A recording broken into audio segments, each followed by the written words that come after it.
fire, and a record 11 murders left an indelible mark on our city during the past year. Stay with us as over the next hour, we recap the top stories of 2014.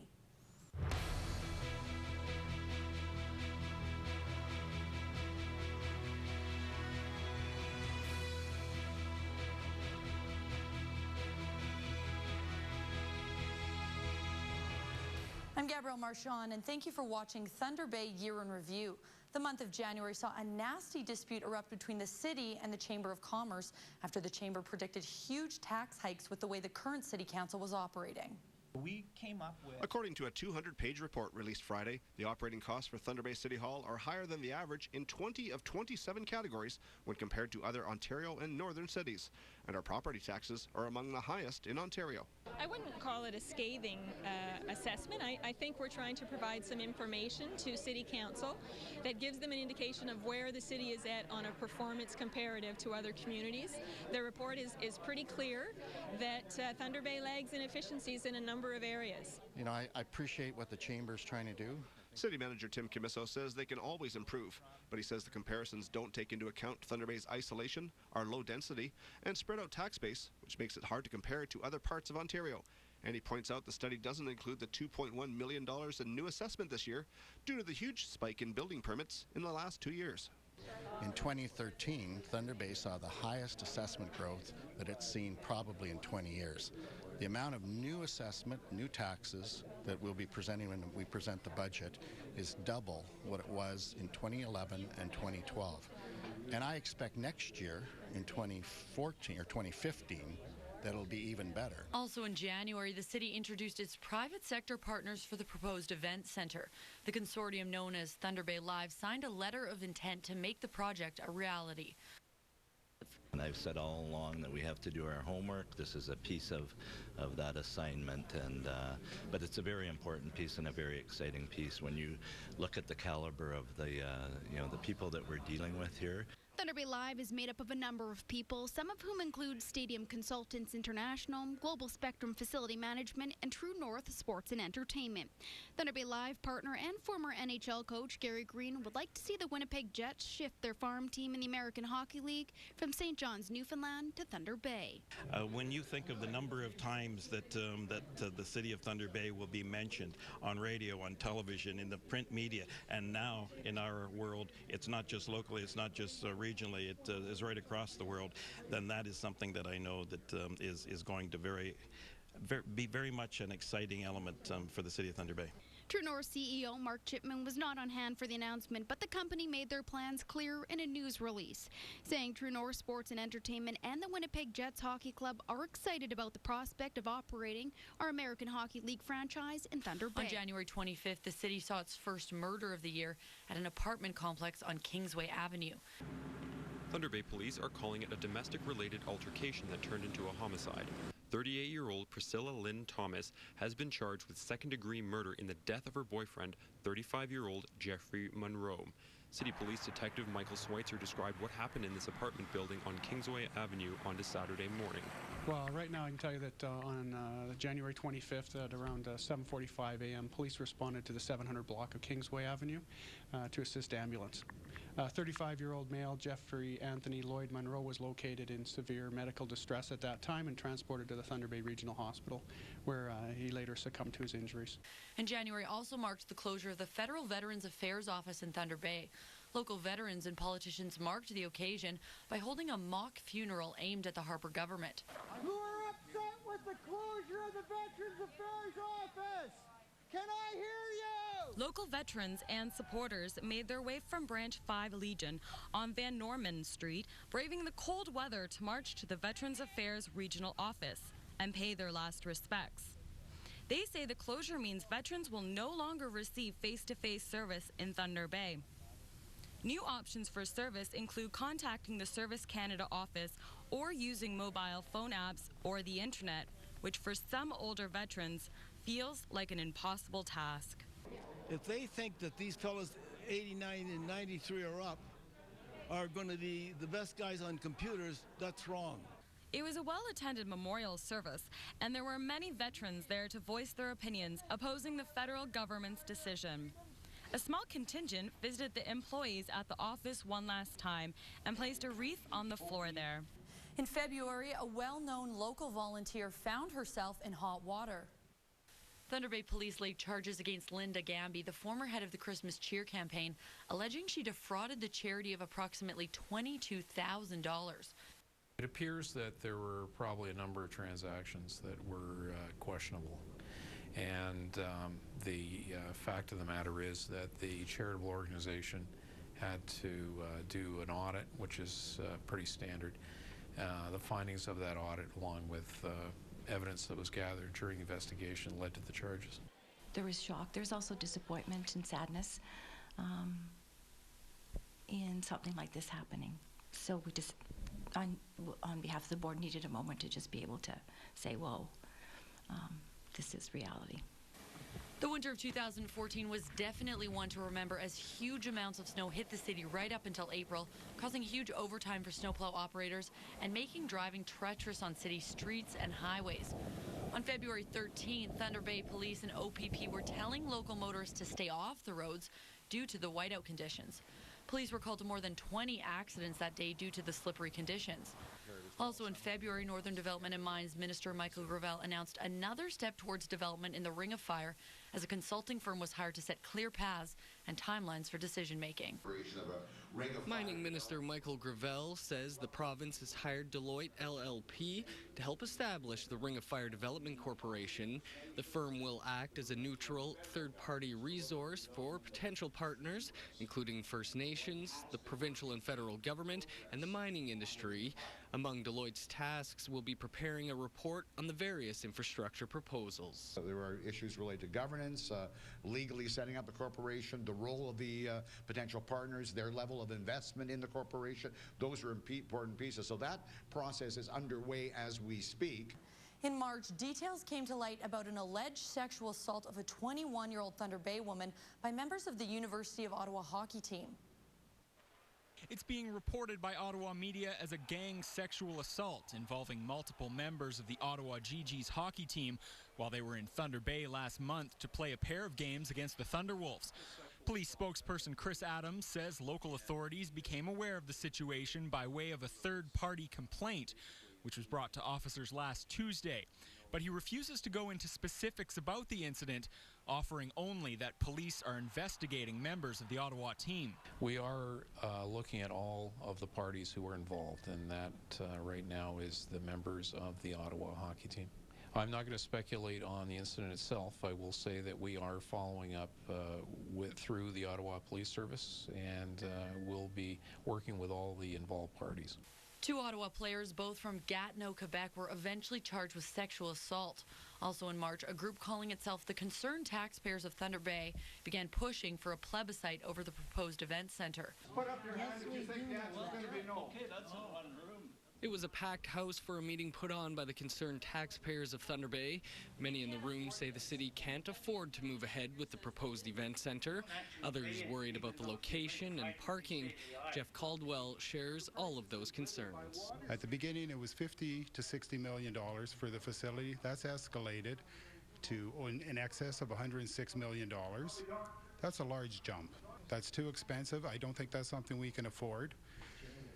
And I think the people need to decide the location. You guys don't listen. Mr. Hobbs, I came to this meeting. Those who attended were emotional about this issue, their taxes, and the overall state of the city. Mayor Keith Hobbs was taking the brunt of the criticism on a lot of topics. He feels there was a lot of fear-mongering in the room and believes you could fill a room with supporters of the project just as easy. You know what? I was in a crowd like this when I was running for mayor, asking for a plebiscite on this issue. And I admit that readily, but when I got into the project and learned of the intricacies and what needs to be done, I've changed my opinion. Despite all the lobbying, City Council eventually voted against holding a plebiscite. Also in March, city crews were working around the clock dealing with frozen water lines. You don't realize how much you take everything for granted, having your water just accessible to you. Without the water, like for the young children to go to the bathroom, I have to drive to like convenience store, Tim Hortons, McDonald's, just for them to use the facilities. Like it's so tough not having any water at all or anything accessible. Unfortunately for Donio and many others, the end isn't near. Over 600 calls have been received by the city about frozen pipes in and around homes, and the city has also dealt with over 50 water main breaks.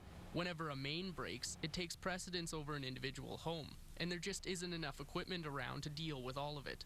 We have, we've solicited other plumbing companies and other municipalities to try and get some equipment, some other equipment if possible, and we have been unsuccessful. It's something that is happening across Ontario. This isn't just a Thunder Bay issue. The regional hospital celebrated its 10th birthday in February, but the big party was held 3 weeks later in March in order to accommodate a major funding announcement from the Minister of Health. And that present is $14 million. Not a bad gift to receive on your 10th birthday, but it's one many would say is desperately needed at this time. The regional hospital is frequently in gridlock with few available beds. It is hoped this plan will help address the overcapacity by opening up 53 new beds in facilities throughout the city. Status quo is not okay, so they came together with a plan, they developed a plan, and today I'm very proud to say that we're implementing that plan. After 10 long years of waiting, local MPP Bill Morrow finally received a cabinet post in March, becoming the Minister of Municipal Affairs and Housing. I think perhaps all of us may be a little bit surprised because there's the potential for an election in the near term, and so I thought it was possible that she might just park the vacancy with another minister in the near term. But an election is not a foregone conclusion, so she's thinking longer term, I suppose, and so it was a wonderful call. Later in March, charges were laid against 27-year-old Tyler Boyley after a head-on collision which killed a young couple on the Thunder Bay Expressway. Daniel Brooks and Michelle Parker were both 28 years old and were planning their wedding in the days before the tragic accident. Boyley's vehicle first contacted the snowbank and guardrail on his side of the highway. It went up onto that guardrail and then veered across into the oncoming lane of traffic, where he struck the vehicle driven by the deceased individuals. The physical evidence we have at this point suggests that Mr. Boyley was impaired when he was driving the vehicle. Thunder Bay's new consolidated courthouse finally opened its doors in April following years of planning and construction. Stay with us, that's next. This program is brought to you by Baloo's Realty. Baloo's Realty, the easiest move you'll ever make. Isn't it nice to know you have choices to get exactly what you're looking for? Right now at Reed's Countrywide, shop the best name brands at the best prices. Designs for every room. Beautiful La-Z-Boy living rooms, solid wood Cannondale dining rooms, Ashley bedrooms, and comfortable Beauty Rest mattresses. Unforgettable style, amazing prices on an incredible selection. Or custom order from a wide array of fabrics and finishes. You want style, color, selection. You want it all. You want Reed's Countrywide Home Furnishings. Your furniture, your way. Vehicles. They come in all shapes and sizes, colors, and conditions. Some run and some don't, but they all have one thing in common. They can help change someone's life from a negative to a positive. Donate your vehicle to Teen Challenge. Your car is turned into cash. Cash is used to help people overcome a life-controlling addiction. They get their life back, and you get a tax receipt for your vehicle. Teen Challenge depends 100% on donations, and all money stays in Thunder Bay. Donate your vehicle today. Call 345-2277. Look at all this junk. Take it to the dump. Don't dump it when you can take it to Duchak Recycle and Scrap Metal. They'll pay cash for your household items, appliances, aluminum cans, copper, steel, lead, brass, or anything metal. Cash fast. At Duchak Scrap, we pay cash, 'cause we really give a scrap at Duchak. Bill Martin's has been bringing the magic of Christmas to Thunder Bay for over 30 years. Refresh your senses and take in the beauty of their enchanted Christmas land and festive Christmas trees. The gift store is full of gift-giving ideas for everyone on your list. And don't forget something special for yourself. Bill Martin's gift certificates make great stocking stuffers. Start new traditions and make lasting memories this holiday season. Visit Bill Martin's Christmas Land, a Christmas tradition on South Court Street. Hey, you like bacon? I like bacon. You'll want the DQ $6 meal deal with a new bacon cheeseburger. I like bacon. A delicious hot-off-the-grill cheeseburger topped with crispy hickory smoked bacon. Bacon. Plus fries, drink, and a sundae. I like sundaes. All for just $6. The unbeatable DQ $6 meal deal. Even better with the new bacon cheeseburger. Only at your DQ. This is fan food, not fast food. Bacon. When you only have one hand, you're not doing anything as fast as you used to. Which is funny because I still do it better than her. I do not like sweeping. It's a little frustrating. I can't help out as much as I used to. Do you need help? Let's open it up. It's a Swiffer sweeper. Swiffer dusters. And I can extend so I don't have to get on the step stool. It's like a dirt magnet, just like my kids. This is a danger zone. Voila. I am the queen of clean. Yeah, this definitely beats hanging out on the step ladder. So, baby. Welcome back to TBT News Year in Review. The month of April saw the long-awaited opening of the new consolidated courthouse. But first, the legal community said goodbye to the old court building on Camelot Street. The Superior Courthouse opened in 1923. Local judges and lawyers called it one of the most beautiful and regal places in Thunder Bay. And although everyone spoke about losing an old friend, the two judges say all of the people who served here are now headed to a new courthouse location for a fresh start. As we proceed to our new state-of-the-art courthouse, we are comforted by the fact that our loyal and competent staff will be marching along with us. We are all sad to leave, but we know and we remember that the value of the building has been created first by the craftsmanship and skill of those who designed, built, and operated it, but ultimately its value has been created by the people who have used it so magnificently. The new courthouse on Brodie Street opened in stages and had its official ribbon cutting near the end of April. And with that, Thunder Bay's consolidated courthouse is officially open for business. This new facility has been roughly 30 years in the making, and after 4 years of construction, it is evident a lot of thought and energy went into the design and development of the 6-story building. Minister of Municipal Affairs and Housing, Bill Morrow, is proud to be part of a government that delivered the project. He feels the courthouse will improve justice services and rejuvenate the downtown. There was some comments from a number of the retailers downtown South Core who have already said that they've noticed a difference.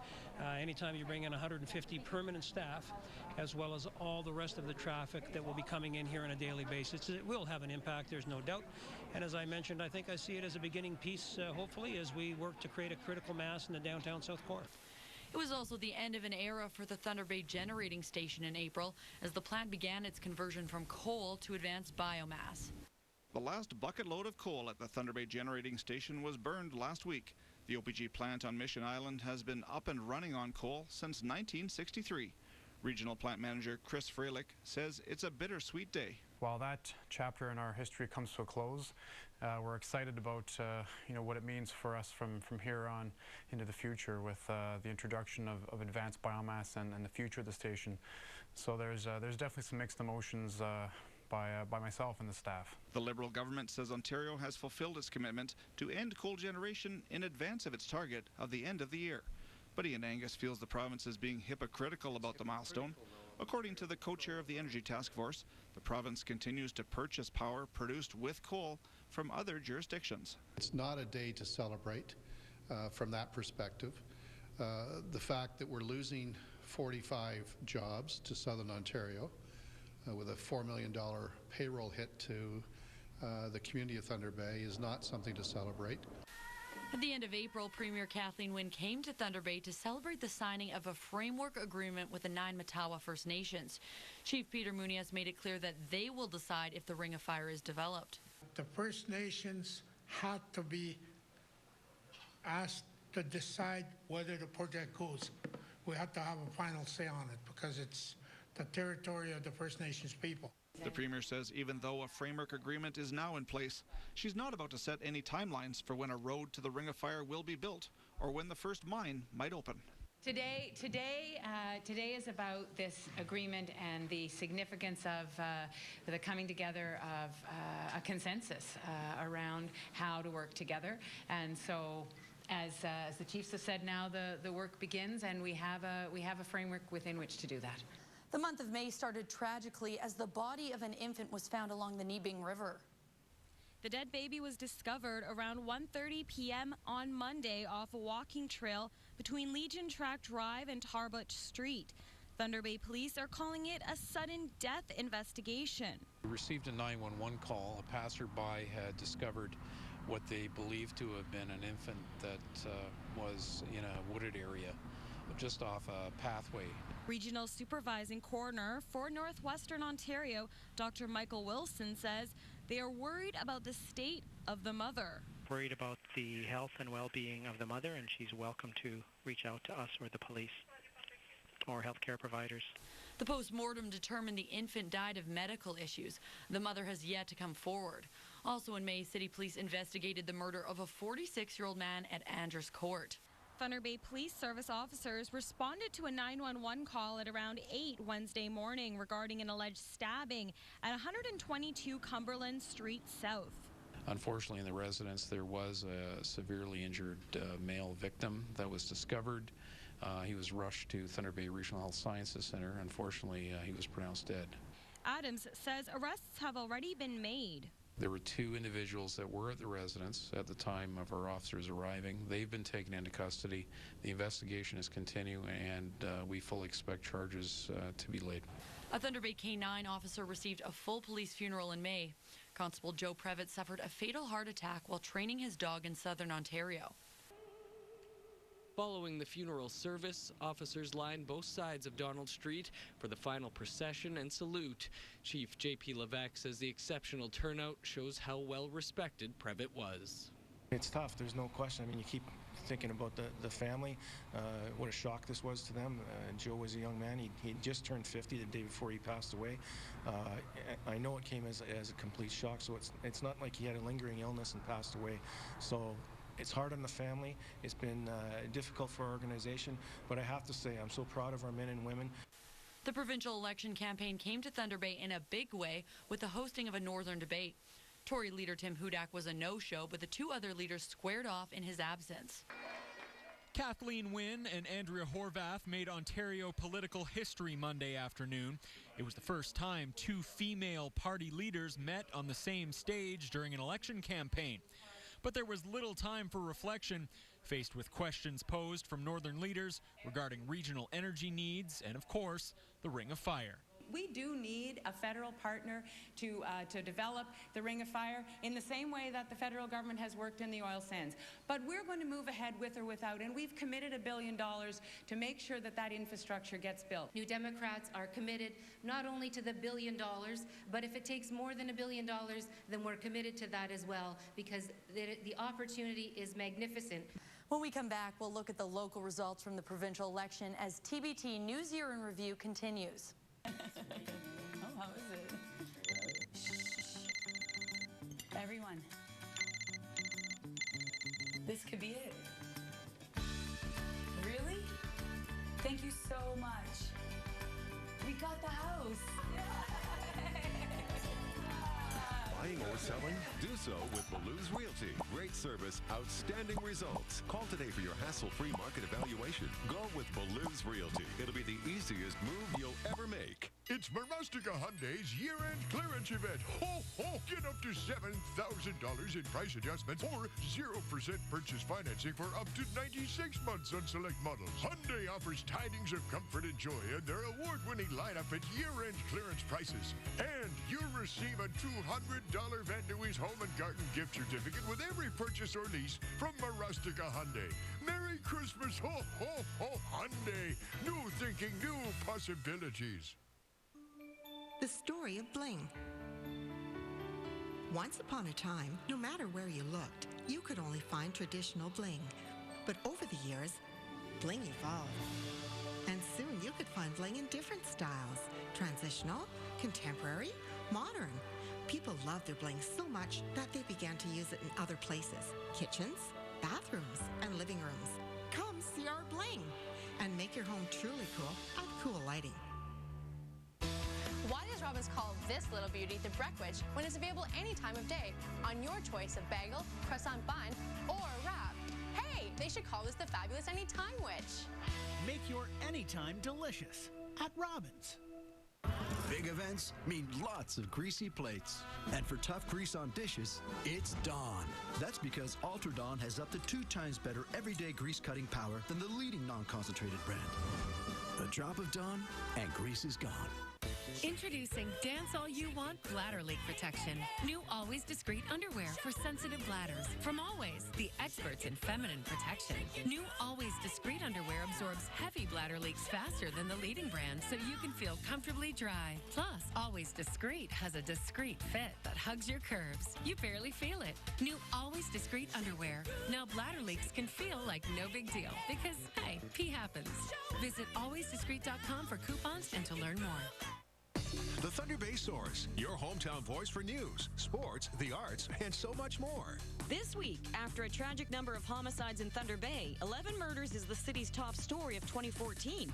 A look back at the successful Stahl Foundation Open, and prepare your home for the return of the polar vortex, plus the top stories of 2014 in Thunder Bay's Year in Review. Full city distribution every Thursday. The Thunder Bay Source is your community newspaper. Welcome back. The June provincial election saw a pair of familiar faces win their re-election bids. We'll start with the race in Thunder Bay Superior North. Is the fact that we are going to be going back to Queen's Park with a Liberal majority government led by It's become a common sight here at the Prince Arthur Hotel. Another election, another big victory for Michael Gravel. This time around, he captured a whopping 56% of the total vote count. His total of 15,500 was nearly double that of NDP challenger Andrew Folds. PC candidate Derek Parks was a distant third with less than 2,000 votes. Gravel says he feels blessed by the strong support, and with his party going back to majority status, he couldn't be happier. Almost everybody who was making a prediction about this election was predicting that it would be another minority government. So while I think we all thought, wouldn't it be great if we had a majority, it was a tough campaign. Over in Thunder Bay at Akokan, it was a similar result for Liberal Bill Morrow. When I was elected in 2003, one of the first things I said is I felt very favored to be elected, and I felt doubly blessed to be elected into government. And we have that again tonight. Doubly blessed was almost the perfect way to describe Morrow's crushing victory at this election. The Liberal almost doubled NDP candidate Mary Kazoris' vote count, with 15,000 compared to Kazoris' 8,000 votes. PC candidate Harold Wilson came in third, with around 3,700. It's a striking difference from the 2011 election, when Morrow beat Kazoris by just over 400 votes. Morrow says he doesn't pay attention to the poll projections, but he had a feeling something was different about this election. Whatever the projections are, you ignore them. Whether you're 10 points ahead or 10 points behind, it really doesn't matter. And Gravel and Morrow were later rewarded for their victories by being named to Premier Kathleen Wynne's cabinet. I, William Joseph Morrow, swear that I will duly and faithfully and to the best of my skill and knowledge execute the powers and trusts reposed in me as Minister of Natural Resources and Forestry of the Province of Ontario. So help me God.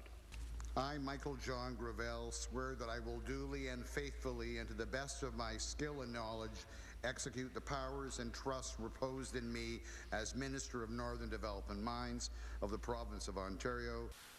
Also in June, the city saw its third homicide of the year. 48-year-old David Charles Wilson was charged with second-degree murder following the stabbing death of Robert David Barbeau. Barbeau was killed outside of his apartment complex on McLaughlin Street. The two men were both residents of the building. And the rash of homicides continued in July with 2 more murders in Thunder Bay. 52-year-old Christopher Adams died in hospital 1 week after a July 1st robbery and beating in front of City Hall. 21-year-old Becky Mamakwa and 31-year-old Carl Spencer Ray were originally charged with aggravated assault, but later had the charges upgraded to second-degree murder. A third suspect, 26-year-old Kyle Stoney, was later arrested for the murder. Then on July 18th, the burned body of 44-year-old Lloyd Oskanigish was discovered in the forested area of Field Street. A total of 6 people were eventually charged with the murder. On July 14th, nearly 1,000 unionized workers at the Bombardier railcar plant walked off the job. But there's another huge issue that they refuse to talk to us about. As the 2 p.m. strike deadline came to a close, employees at Thunder Bay's Bombardier plant began exiting the building and picking up picket signs along the way. Company demands for concessions in benefits and pensions is the main issue for the breakdown in talks. Dominic Pascalino is not surprised that it has come to another strike. I said 3 years ago if they were to attack our benefits or pensions again and we'd be on strike again, and this is where we are. They've attacked it more ferociously than last time, and here we are. The company and Unifor has been at a standstill since July 12th. Pascalino says Bombardier wants to be more competitive, and that's why they're playing hardball.